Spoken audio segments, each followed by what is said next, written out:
What's good? What's good? It's the one, the only, but what do I know? Boxing coming back at y'all with another one, man. So we got Shakur Stevenson.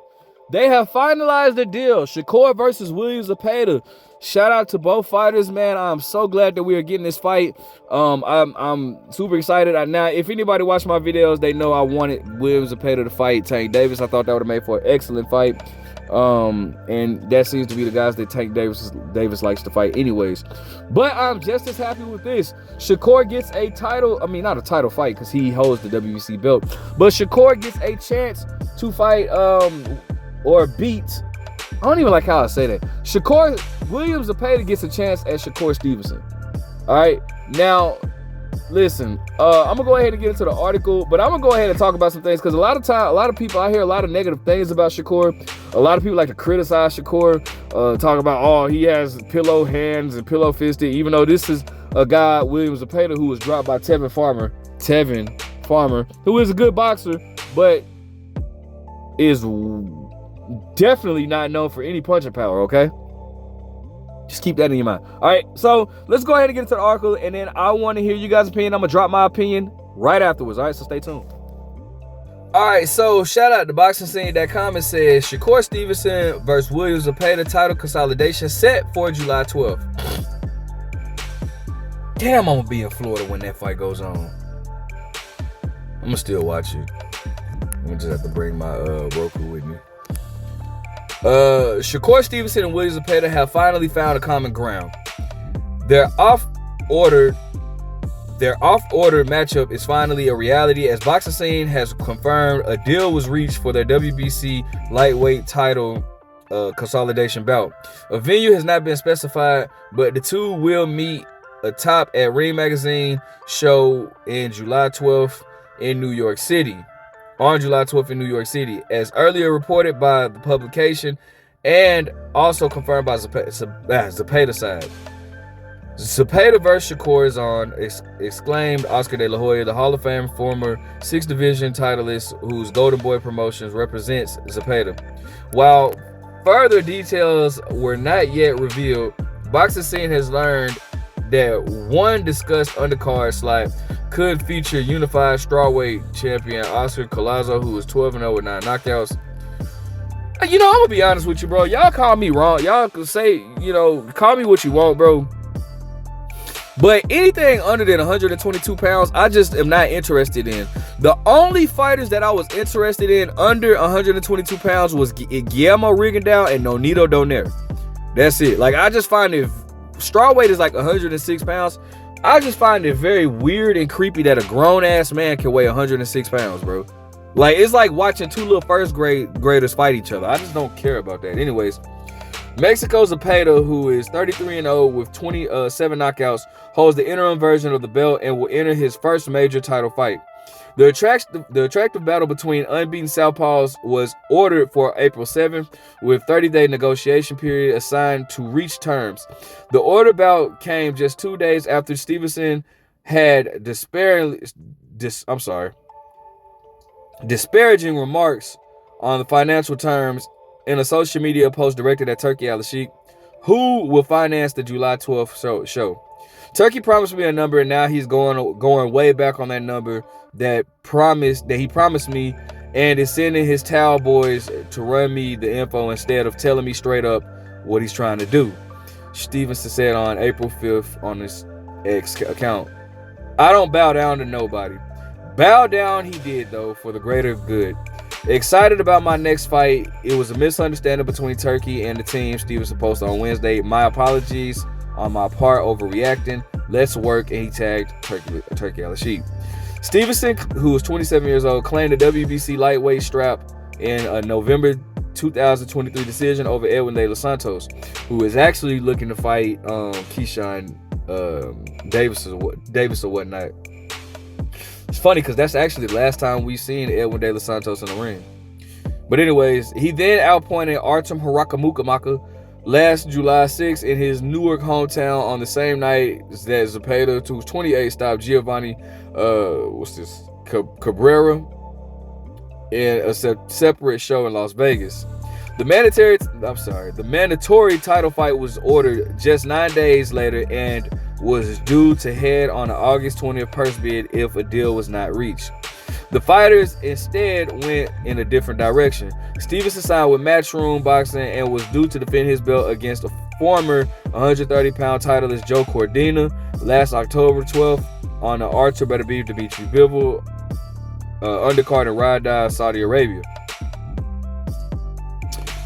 I'm sorry, I said Riyadh. I don't know why I say Riyadh. Anyways, Riyadh. A hand injury forced Stevenson off the show and left him idle for the rest of the year. Meanwhile, Zepeda went to face Tevin Farmer and was given the toughest test of his career last November 16th. Also in Riyadh, the high-volume puncher was dropped in the 5th round by Farmer, a former junior lightweight title holder, and was considered fortunate to eke out a split decision victory. Yes, he was dropped by Tevin Farmer, who is also, like a lot of guys like to call Shakur pillow-fisted. Tevin Farmer has only 5 knockouts, or like 7 knockouts out of 30-something fights. So, you know, just keep that in mind while y'all are running your mouth about Shakur. Be scared for your boy Zepeda, because I know it's a lot of Shakur haters. I'm willing to take bets if y'all want to. Anyways, Zepeda earned a repeat win over Farmer, this time via majority decision, to win the interim WBC belt on March 29th in Cancun, Mexico. The fight came in lieu of an offered opportunity to face Stevenson on the February 22nd undercard of the Bivol Better Beef rematch in Riyadh. Stevenson instead moved forward with a voluntary defense against Floyd Schofield, who fell ill during the week and was forced to withdraw, which he was placed on short notice by Padley, whom Stevenson bested via 9th round knockout. All right, I want to talk about this. I also want to talk about Stevenson a little bit in the harsh criticism that he gets. All right, so let's talk about it. All right, so listen, let's go ahead and talk about a few things. First and foremost, man, you know, Shakur last fought against you know, on the card in Riyadh or whatnot. A lot of people criticized him, saying, oh, it took him 9 rounds. What trips me out, bro, about you guys is like, bro, before the fight, you guys were already saying that Shakur, and I'm talking about you boxing channels that want to protect certain fighters. I'm talking about all of that. Before the fight, you guys were already talking about how Shakur Stevenson was pillow-fisted, he don't got power and all this type of stuff. Then he stops the dude in the 9th round, and you guys still criticize him by saying, oh, it took him 9 rounds to stop a guy that's such and such and such and such. Like, fam, you guys were already saying that he's not known for power, so why the hell does that, why is that, what criticism is there to give Shakur because he stopped the guy in 9 rounds? First and foremost, like, if the guy's not known for power, I mean, you should be glad that he even got him out. But the fact is, was Shakur in any trouble? No. Was he getting outboxed? No. Was he losing the fight? No. If he was losing the fight or getting outboxed, then that's something to criticize. But if this guy is not already known for power, why do y'all continue to criticize dude because he stopped somebody in 9 rounds when even before this fight, y'all were saying that he don't got power. He's not known for power. So shut up.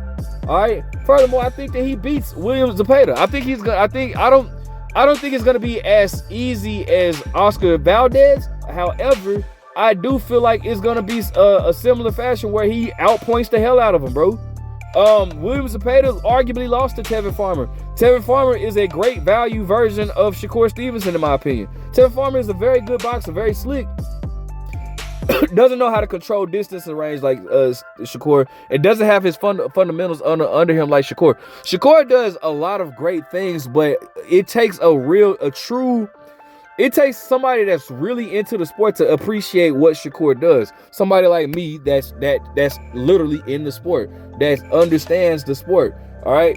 To the casual fan, Shakur fights is not entertaining. But I appreciate Shakur, right? William Zepeda is going to, like, the thing about it is, William Zepeda is a volume puncher. He's going to throw punches, right? And we know that, right? His style is going to force Shakur to look even better. If you guys don't, just follow the sport. I mean, if you follow the sport of boxing, you know Shakur he's an outboxer. He's a counter puncher. But if he fights somebody like, and I know these guys are in 2 completely different weight classes, but I'm just gonna throw this out as an example, right? If Shakur Stevenson, matter of fact, I don't even have to. I use Tank as an example. If Shakur Stevenson fights somebody like Tank, who is not a volume puncher, who relies on their opponent to come forward and open up and create openness for them, that's going to be a boring fight. Shakur versus Tank Davis is a boring fight, bro. Right? But Shakur, like, it's no different than Erislandy Lara, right? Before he went to middleweight, right? Everybody thought that Erislandy Lara was a boring fighter, that. But then when he was in there with guys like Jared Hurd, that or Alfredo and Gulo, guys that come forward and that guys that are in a fight, that forces them to, that for one, it makes the counterpuncher's job easier, and it forces them to let their hands go more and open up, and they don't have to. It's almost like they don't even have to create the openings. The openings are there, and it allows them to let their hands go more, and it becomes a more entertaining version of them. Whereas, like I said, you got guys, if they're fighting somebody that's a boxer that's trying to outbox, that's more of it's going to be more of a boring fight. William Zepeda is going to come to fight. He leaves himself very open, especially for that straight left. If you guys went back and watched his fight against Tevin Farmer, I don't see William Zepeda beating Shakur Stevenson. You guys are going to get mad, and you guys are going to say, oh, he's just running and all this type of stuff. Here's the thing about that. When people use that dumbass logic, oh, he's just running. If you consider yourself the best boxer of all time, if you feel like you're the best in your weight class, that means you have to be able to figure out any style that's put in front of you and win that fight. If all Shakur does is run, and if he doesn't have power, then why does his fighters not win? What is there to hide? What is there to be afraid of? If Shakur does not have power, but I keep trying to preach to you guys, I be giving y'all so much game. Just because a fighter does not have a lot of knockouts does not mean he does not have pop in his punch. It's a reason why guys like Floyd Mayweather, when he became Money Mayweather, it's a reason why people still didn't just walk right into them, bro. Just because you don't have a lot of knockouts doesn't mean you don't have pop or power, bro.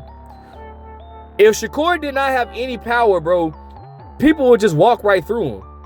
He has something behind those punches, bro. Anytime a grown man punches you in the face, you feel it, dog. And it's not a feeling that you want to keep feeling.